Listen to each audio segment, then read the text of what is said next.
नमस्कार, आयुष मंत्र में आपका स्वागत है। और आज हम स्वास्थ्यवृत्त में ऋतुचर्या को लेके आ रहे हैं। देखिए, आयुर्वेद ये कहता है कि आप अपने ऋतुचर्या दिनचर्या से ऐसी स्थिति में लाइए कि आपका जो वात पित्त कफ है वो सम अवस्था में रहे, और यदि सम अवस्था में रहता है तो आप किसी रोग के पीड़ित नहीं होंगे। अगर रोग के पीड़ित आप हो रहे हैं तो कहीं ना कहीं से आपका वात पित्त कफ का इम्बैलेंस हो रहा है, और ये इम्बैलेंस अपने से नहीं हो रहा है, ये आप कर रहे हैं। आपकी ऋतुचर्या गड़बड़ है, आपकी दिनचर्या गड़बड़ है। तो यदि आप दिनचर्या आपकी सही है, ऋतुचर्या सही है, यदि आप हर चीज़ सही से ले रहे हैं और हर चीज़ उसके हिसाब से इस ट्रंक में डाल रहे हैं, तो आपको कभी कोई प्रॉब्लम क्रिएट नहीं होगी। लेकिन अगर क्रिएट होती है तो कहीं ना कहीं से आपका दिनचर्या खराब है, आपकी ऋतुचर्या भी हो सकता है खराब हो। तो पहले तो ये दिनचर्या और ऋतुचर्या, दिनचर्या तो हम समझते हैं सुबह से शाम तक दिन होता है, तो दिन की चर्या हमारे दिन में हमने क्या किया तो वो दिनचर्या में कहलाता है। लेकिन अब आते हैं ऋतुचर्या के बारे में। तो ऋतुचर्या से जानने के पहले हमको ऋतुओं के बारे में भी जानना होगा। ऋतु मतलब मौसम, ठीक है। तो आपको मौसम के बारे में जानना होगा कि कौन सा मौसम क्या कहता है, किस हिसाब से है, ठीक। तो आज शुरू करते हैं हम लोग स्वास्थ्यवृत्त का ये ऋतुचर्या। सबसे पहले तो हमको ये जानना होगा कि उत्तरायण क्या होता है और दक्षिणायन क्या होता है। शायद कुछ लोग जानते हों, जो पंडित जी लोग हैं वो जानते होंगे बेसिकली, और बहुत जो मॉडर्न वाले लोग हैं वो दक्षिणायन और उत्तरायण नहीं जानते होंगे। लेकिन फिर भी अगर हम आयुर्वेद को समझ रहे हैं, जान रहे हैं, तो हमको उसको मूलभूत चीज़ों को नहीं भूलना चाहिए। यदि हम मूलभूत चीज़ों के बारे में नहीं समझ पाएंगे तो हम आंसर कहीं ना कहीं से गलत देंगे, सही चीज़ नहीं कर पाएंगे, या चिकित्सीय में वो व्यवस्था हमारी नहीं आ पाएगी। तो हिंदू पंचांग के अनुसार सूर्य मकर से मिथुन राशि तक, सूर्य जो है मकर से मिथुन राशि तक भ्रमण करता है, ठीक। और इसी के अंतराल को उत्तरायण कहते हैं, ठीक ना। उत्तरायण के बारे में समझ में आ गया। हिंदू पंचांग के हिसाब, हिंदू पंचांग आप देखते होंगे, उसके हिसाब से सूर्य जो है मकर राशि से लेके मिथुन राशि तक का एक जो उनका भ्रमण का रास्ता है, वो जो है उस वे को जो है हम उत्तरायण कहते हैं, ठीक। और सूर्य के उत्तरायण की यह अवधि जो है कितने दिन की होती है? 6 महीने की होती है, बिल्कुल सही। तो सूर्य जो है 6 महीने उत्तरायण में रहता है और 6 महीने दक्षिणायन में रहता है। समझ में आ गया? 12 महीने का एक साल होता है आपका। 6 महीने उत्तरायण में है और 6 महीने दक्षिणायन में है। जब वह सूर्य कर्क राशि से धनु राशि तक, जब कर्क राशि से धनु राशि तक का भ्रमण करता है, तो इस समय को क्या कहते हैं? दक्षिणायन कहते हैं। इसको क्या कहते हैं? दक्षिणायन कहते हैं, ठीक। दक्षिणायन में कहा जाता है कि नकारात्मक का स्थिति होती है। अब आप जानिए, दक्षिणायन को नकारात्मक और उत्तरायण को सकारात्मक का प्रतीक माना जाता है, ठीक। क्यों माना जाता है यह भी हम लोग आगे पढ़ेंगे। दक्षिणायन को नकारात्मक और उत्तरायण को सकारात्मक का प्रतीक माना जाता है। सौर मास का आरंभ सूर्य संक्रांति से होता है। सौर मास का आरंभ जो होता है वो सूर्य संक्रांति से होता है। सूर्य की एक संक्रांति से दूसरे संक्रांति के तक की यात्रा को क्या कहते हैं? सौर मास कहते हैं, ठीक। समझ में आया? अब आगे बढ़ते हैं और देखिए, मान्यताओं के अनुसार दक्षिणायन का काल जो है देवताओं की रात्रि मानी जाती है। दक्षिणायन जो है वो देवताओं की रात्रि मानी जाती है। उत्तरायण जो है देवताओं का दिन माना जाता है। इसीलिए जब उनकी रात्रि होती है, समय रातें लंबी हो जाती हैं और दिन छोटे हो जाते हैं। 6 महीने के बाद, जनवरी फरवरी मार्च, जब 6 महीने के बाद के क्या होता है कि रातें जो हैं वो लंबी हो जाती हैं और दिन जो है वो छोटे हो जाते हैं। अंग्रेजी कैलेंडर के अनुसार 21-22 जून से दक्षिणायन का प्रारंभ होता है। 21-22 जून से अब हम दक्षिणायन में चल चुके हैं, इस वक्त का प्रारंभ होता है। ज्योतिषी शास्त्र के अनुसार दक्षिणायन होने पर सूर्य दक्षिण की ओर झुकाव के साथ गति करता है। यदि आप खगोल शास्त्र के छात्र हैं या रुचि रखते हैं तो आपको यह अंदाज होगा। दक्षिणायन में विवाह, मुंडन, उपनयन आदि विशेष शुभ कार्य निषेध माने गए हैं हमारे शास्त्रों में। हमारे शास्त्रों में दक्षिणायन में, चूंकि वो देवताओं की रात्रि है, संकेतात्मक चीज़ें होती हैं, कुछ न कुछ उसमें भौतिक स्थिति होती है, और वो क्या है हम समझते हैं। दक्षिणायन के दौरान वर्षा, शरद और हेमंत ऋतु, ये 3 ऋतुएं होती हैं। दक्षिणायन में 3 ऋतुएं होती हैं। कौन कौन सी होती है? वर्षा ऋतु होती है, शरद ऋतु होती है और हेमंत ऋतु होती है। ठीक, अब आगे बढ़ते हैं।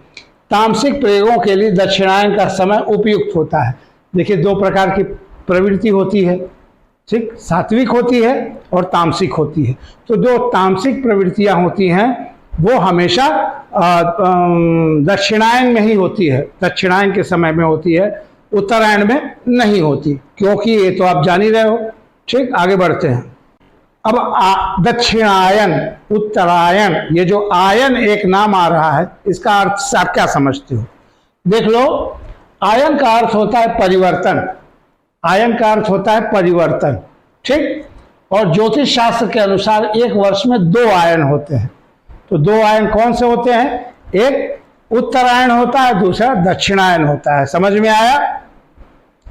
चैत्र से भाद्र पक्ष उत्तरायण में कहलाता है। अगर हिंदू कैलेंडर के हिसाब से आप देखेंगे तो ये चैत्र मास से लेके भाद्र पक्ष तक जो समय है, ये जो है उत्तरायण काल में होता है। समझा? अब आगे बढ़ते हैं। उत्तरायण काल, अब एक को उत्तरायण काल हम समझ लेते हैं, दूसरे को दक्षिणायन काल कहते हैं। तो आयुर्वेद में इसका महत्व है, इसलिए मैं समझा रहा हूँ। उत्तरायण काल, आचार्य चरक ने इसे आदान का काल भी कहा है। आचार्य चरक ने चरक संहिता में इसे जो है आदान प्रदान माने लेने देने वाला आदान का काल भी कहा है, क्योंकि इस समय प्रचंड सूर्य रस जलीय त्वचा का आदान ग्रहण करता है। सूर्य जो है बहुत तगड़े में होता है, वो खींचता है, आदान प्रदान करता है। सूर्य की किरणें प्रखर और हवाएं तीव्र होती हैं। सूर्य की इन समय में सूर्य की जो किरणें होती हैं वो तीव्र होती हैं, ठीक ना, और हवाएं भी बहुत तीव्र होती हैं और प्रखर होती हैं, उनकी किरणें बहुत ज़्यादा लगती हैं। गर्म और रुक्ष होती हैं। गर्म का मतलब तो आप समझ रहे हैं, रुक्ष माने सूखा, रुक्ष होती हैं, ठीक।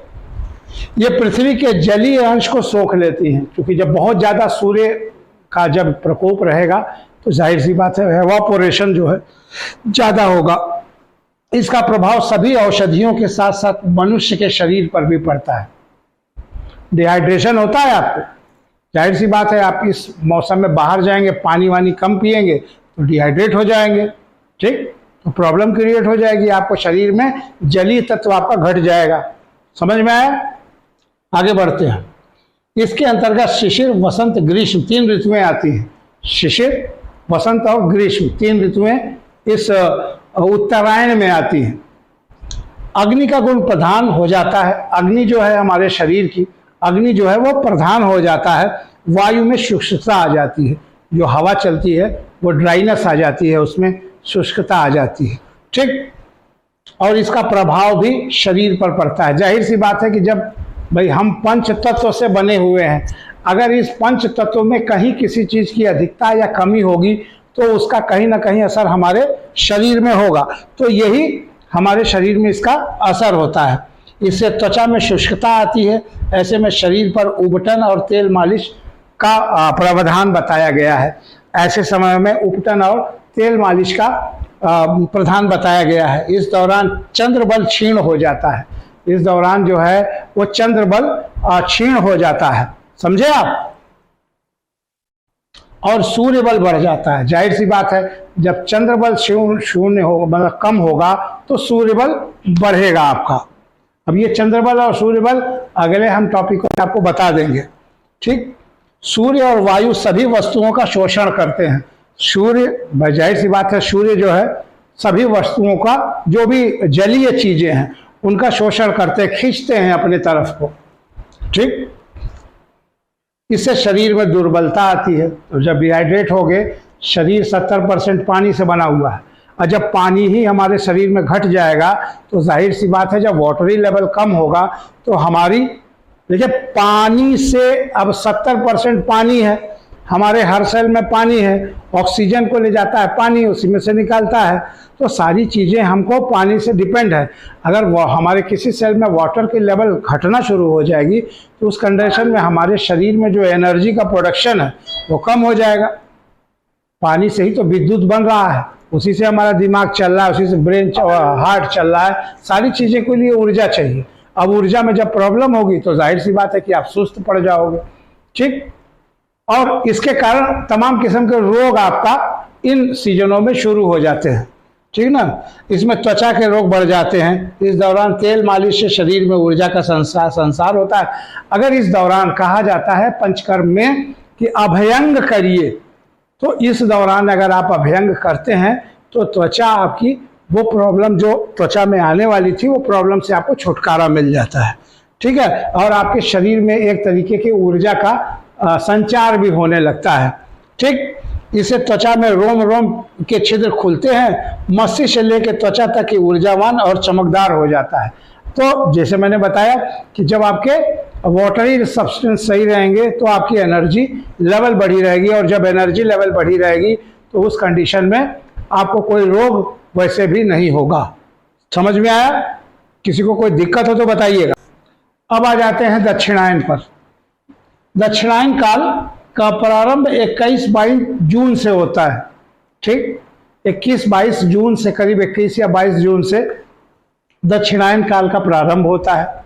ठीक, 21 जून को जब सूर्य उत्तरायण से दक्षिणायन में होता है, जब सूर्य उत्तरायण से दक्षिणायन में होता है तो दक्षिणायन काल शुरू हो जाता है। धार्मिक मान्यता के अनुसार दक्षिणायन का काल देवताओं की रात्रि होती है। जैसे मैंने इससे पहले भी आपको बताया कि धार्मिक मान्यताएं जो हमारी थी उसके हिसाब से ये जो दक्षिणायन है वो देवताओं की रात्रि काल होती है, इसीलिए कोई शुभ कार्य इसमें नहीं करते हैं।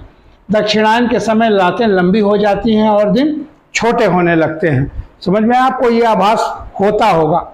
आचार्य चरक ने इसे विसर्ग काल कहा है। आचार्य जो है चरक ने इसे विसर्ग काल कहा है।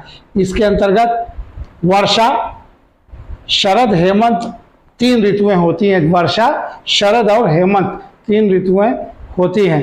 अब आता है ना बड़ा दिन, कब आता है? कब आता है बताइए? तो बड़ा दिन होता है आपका दिसंबर में, सब लोग मनाते हैं ना क्रिसमस।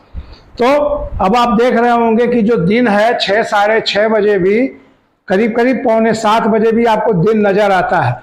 तो दिन लंबी हो गई और रातें छोटी हो गई। सूर्य के उत्तरायण के चलते इसे अग्नेय काल भी कहा जाता है। क्योंकि सूर्य जो है उत्तरायण में होता है इसलिए इसे अग्नेय काल भी कहा जाता है। दक्षिणायन में अग्नि का बल अधिक होता है। दक्षिणायन में अग्नि का बल अधिक होता है और इस कारण भूख भी बहुत ज़्यादा लगती है। देखिए, बायोलॉजिकल क्लॉक है हमारे घड़ी में, हमारे पूरे शरीर में एक बायोलॉजिकल क्लॉक है। मैं बहुत पहले कहता था इसका सूर्य से बड़ा तगड़ा कनेक्शन है। वैसे ही कनेक्शन है जैसे हम कोई सोलर पैनल लगाते हैं तो जब बहुत तगड़े में सूरज रहता है तो खूब वो एनर्जी देता है ना। और जब बदरी उदरी छा जाती है तो आप उसका एम्पियर मीटर नापेंगे तो उसका बिजली जो है कम आती है। ठीक, तो जो कनेक्शन वहाँ है वही बायोलॉजिकल वॉच हमारे शरीर में भी है, वही कनेक्शन हमारे साथ भी है। ठीक, समझ में आया? ठीक, चंद्रमा की अत्यधिक शीतलता के चलते इसे सौम्य काल भी कहा जाता है। चंद्रमा इस दिनों में अत्यधिक शीतलता होती है इसलिए उसे सौम्य काल भी कहा जाता है। अब आ जाते हैं हम ऋतुचर्या पे। जैसा कि आप देख रहे हैं हमारे स्क्रीन पे 1, 2, 3, 4, 5, 6 ऋतुओं का अलग अलग चित्र आपको नजर आ रहा है। और शायद मुझे लगता है कि चित्रों के हिसाब से आपको समझ में भी आता है कि ये कौन सी ऋतु है, ये कौन सी ऋतु है, ये कौन सी ऋतु है, ये कौन सी है, ये कौन सी है। यहाँ तो कुछ लिखा हुआ भी है, और ये कौन सी ऋतु है। ठीक, तो ये ऋतुओं के आधार पर हमारा ऋतुचर्या है। क्योंकि ऋतुचर्या को पढ़ाने से पहले काल बताना जरूरी था, इसलिए हमने आपको दक्षिणायन और उत्तरायण भी बताया। अब हम शुरू करते हैं ऋतुचर्या। ठीक, ध्यान से देखिएगा, इसमें से क्वेश्चंस आते हैं। और ये गारंटी मान के चलिए कि इसमें से 4 नंबर के क्वेश्चन तो आ ही जाएंगे आपको। देखिए आपके सामने एक स्केल नज़र आ रही है, थोड़ा सा आप ध्यान से देखेंगे तो आपको समझ में आएगा। और ऋतुओं के अनुसार दोषों का संचय, प्रकोप और प्रशमन माने समन। तो आप यहां देखेंगे तो यहां ऋतुओं का नाम लिखा हुआ है, यहां वात लिखा है, यहां पित्त लिखा है और यहां कफ लिखा है। ठीक, अब आप ध्यान देंगे तो आपको समझ में आएगा। शिशिर ऋतु में वात का शमन होता है, पित्त में कुछ ऐसा नहीं होता, और कफ का संचय होता है। ठीक, तो ये क्वेश्चंस आते हैं, बहुविकल्पी क्वेश्चन इसी पे ही बनते हैं। वसंत ऋतु में वात का शमन होता है, पित्त पे कुछ नहीं होता और कफ पे भी कुछ नहीं होता। ग्रीष्म ऋतु में संचय होता है वात का, पित्त का प्रकोप होता है और कफ का शमन होता है। वर्षा ऋतु में वात का प्रकोप होता है, पित्त का संचय होता है और कफ का कुछ नहीं होता। ठीक, वैसे ही शरद ऋतु में आप अगर आएंगे तो कफ का प्रकोप होता है आपको। ठीक, और हेमंत ऋतु में अगर आप आएंगे तो पित्त का शमन होता है और कफ का संचय होता है। तो ये चीज़ थोड़ा सा ध्यान दीजिएगा। अगर आप ये चीज़ थोड़ा आपको याद है कि किस ऋतु में वात का शमन होता है या प्रकोप होता है या प्रशमन होता है या पित्त का होता है या कफ का होता है, तो ये चार्ट आपके बड़े काम आएगा। इस चार्ट को ध्यान से देख लीजिए। आप लोगों को मैं तो कहूँगा कि एक स्क्रीनशॉट मार लीजिए, क्योंकि आप लोगों को ये काम दे सकता है, क्योंकि एक आध नंबर इसमें से पिछली बार भी आए हैं और अब की बार भी आने की संभावना है। ठीक।